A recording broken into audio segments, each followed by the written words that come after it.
यश और कनक की मुलाकात एक कैफे में हुई। कनक को देखकर यश उसे देखता ही रहा। कनक की वो मुस्कुराहट यश को भा गई थी। वो उसका दीवाना हो चुका था। अगले कई दिनों तक यश उसी कॉफी शॉप में जाता रहा, बस कनक को देखने के लिए। एक दिन यश ने मन बना ही लिया और वह सीधा कनक के सामने जा बैठा। कनक, हेलो। यश, हाय।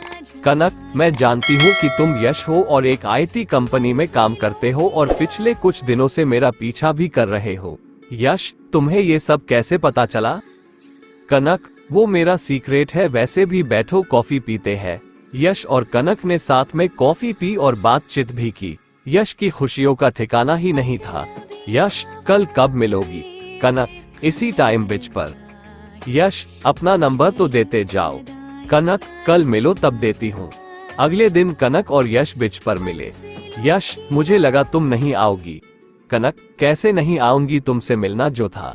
यश यही सोचकर खुश था कि कनक बस उससे मिलने आई थी। उन लोगों ने काफी समय साथ बिताया और जब शाम के 6:30 बज गए तो कनक के मोबाइल में अलार्म बजा। कनक, मुझे अब जाना होगा। यश, इतनी जल्दी? कनक, हाँ, वो मेरी फैमिली रेस्ट्रिक्शन है। मेरा बड़ा भाई है।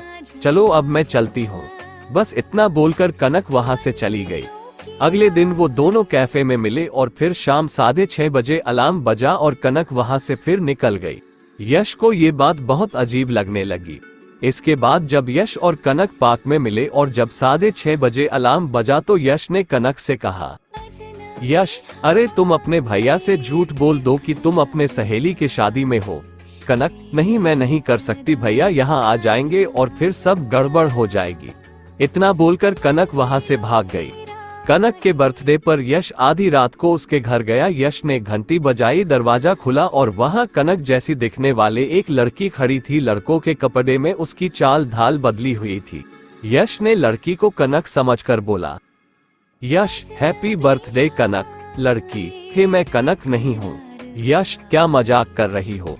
लड़की, बोला ना मैं कनक नहीं हूँ। यश, अच्छा ठीक है, मुझे एक हक तो दो। यश ने कनक को हक करने की कोशिश की पर लड़की ने यश को जोर का तमाचा मारा। लड़की, कितनी बार बोलूं मैं कनक नहीं हूँ? कनक नहीं हूँ, मैं उसका बड़ा भी हूँ, कविराज। उसका बदला हुआ भाव देखकर यश घबरा गया। लड़की, मैं जानता हूँ तू मेरी बहन से प्यार करता है और वो भी तुझसे प्यार करती है, पर तुम दोनों कभी एक नहीं हो सकते, कभी नहीं, क्योंकि सूरज ढलते ही कनक के शरीर में मैं रहता हूँ, उसका बड़ा भाई कविराज। इसलिए अच्छा यही है कि तू कनक को भूल जा और निकल जा, यहाँ से निकल जा। लड़की ने यश को धक्का मारकर घर से बाहर निकाल दिया। उस रात यश कनक के घर के बाहर खड़े होकर सोचता रहा कि आखिर उसके साथ हुआ क्या। वो परेशान था। वो जिस लड़की से प्यार करता था उसके शरीर में एक भूत रहता है। अगली सुबह सूरज उगते ही कनक रोते हुए उसके पास आई। यश, ये सब क्या है? कनक, तुम घर चलो, सब कुछ बताती हूँ। यश कनक के रूम में बैठा था और कनक अपनी कहानी बताने लगी। यह उस समय की बात है जब मैं और मेरे बड़े भैया कविराज एक पहाड़ पर गए थे। हम दोनों लगभग 14-15 साल के थे। मुझे ऊंचाई से बहुत डर लगता था। मैं घबराई हुई थी। भैया ने मुझे डराने के लिए पीछे से भों किया और अचानक मेरा संतुलन बिगड़ गया और वो पहाड़ से नीचे गिर गए। उस दिन से उनकी आत्मा रोज शाम सूरज ढलते ही मेरे शरीर में घुस जाती है। मैं दिन में लड़की की तरह रहती हूँ और रात में लड़के की तरह। मेरे माँ बाप को ये बात पता थी। उन्होंने कई कोशिशें की भैया की आत्मा को मुक्ति दिलाने की, पर कोशिश सफल नहीं हुई। यश, पर इसका कोई अंत होगा? कनक, अंत है, पर भैया मुझे वो करने नहीं देंगे। यश, पर क्या? कनक, पूर्णिमा की रात भैया की आत्मा मेरे शरीर में नहीं घुस सकती। उस रात हमें पुरानी मंदिर में जाकर भैया की आत्मा को मुक्ति दिलानी होगी। यश, यह इतना मुश्किल तो नहीं लग रहा है? कनक, मुश्किल ये है कि भैया वो रात मुझे घर के बाहर जाने ही नहीं देते। यश, इस बार मैं तुम्हें ले जाऊंगा पुराने मंदिर। इस दिन के बाद यश पूर्णिमा का बेसब्री से इंतजार करने लगा। यश ने एक पंडित जी से बात भी कर रखी थी। यश, क्या वो दुष्ट आत्मा कनक को मुझे यहाँ लाने देगी? पंडित, मुश्किल है पर नामुमकिन नहीं। ये भोलेनाथ की विभूति है। अघोरियों की तपस्या से सीधा इसके सामने वो दुष्ट शक्ति कुछ नहीं कर पाएगी। यह तुम अपने शरीर पर लगा लेना और उस लड़की के शरीर पर भी। आखिर पूर्णिमा की रात आ ही गई। यश कनक को लेने उसके घर आया, पर जैसे ही उसने कनक को हाथ लगाया किसी अदृश्य सी शक्ति ने उसे पटक दिया।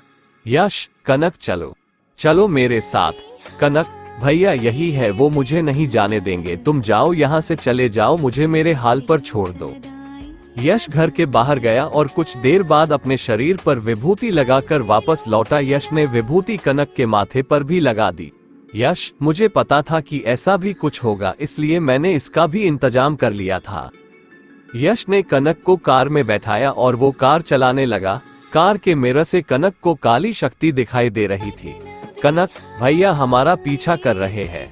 यश, तुम घबराओ मत, वो हमारा कुछ नहीं कर सकते। वो दोनों पुराने मंदिर पहुंच गए और पंडित जी ने दोनों को एक घेरे में बिठा दिया। जैसे जैसे पंडित जी मंत्र पढ़ते जा रहे थे, एक काली शक्ति वहां आसपास घूमने लगी। वह काली शक्ति ने एक रूप ले लिया। काली शक्ति, कनक तुम मुझे मरना चाहती हो? कनक, नहीं भैया, रोते हुए बोली। पंडित, कनक उसके बातों पर ध्यान मत दो, वो तुम्हें बहका रहा है। पंडित मंत्र पढ़ता गया और कविराज की आत्मा तड़पती गई। कनक रो रही थी। आखिर पंडित ने कविराज की आत्मा को मुक्ति दिलवा ही दी, पर कनक अब भी रोए जा रही थी। यश ने उसे संभाला। यश, तुम्हारे भैया अब वहां चले गए जहां उन्हें होना चाहिए। उस दिन के बाद कनक के शरीर में कविराज कभी नहीं आया और फिर कनक और यश ने शादी कर ली और फिर वो दोनों हमेशा खुशी खुशी रहने लगे।